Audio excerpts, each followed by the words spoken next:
Hi, my name's Nadia Ragbar, and I'm going to be reading from my novel, The Pugilist and the Sailor, and it tells the story of conjoined twins, Bruce and Dougie Rubin, who are amateur boxers, and it goes back and forth in time from different perspectives.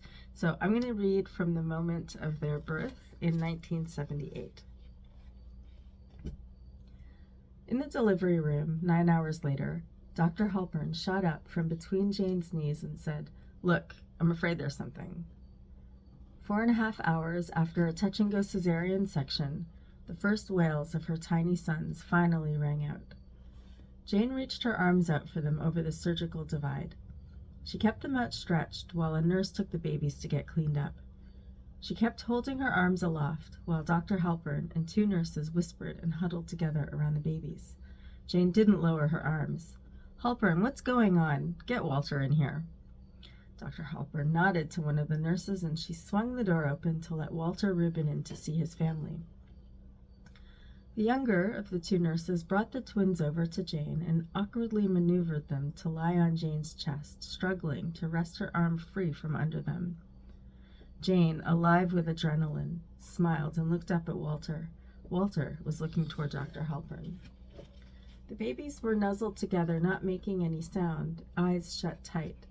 Their arms tangled around each other, their torsos coming together entwined and somehow still fused.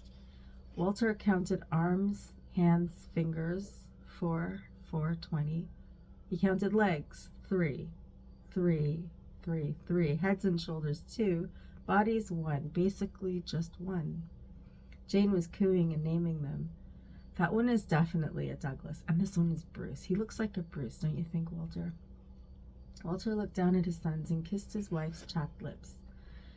If she registered anything out of the ordinary with their babies, she didn't reveal it in that moment. One baby became unsettled and started crying out. Walter couldn't yet be sure if it was Bruce or Douglas, and then the other baby followed suit. If nothing else, their voices were hale and hearty.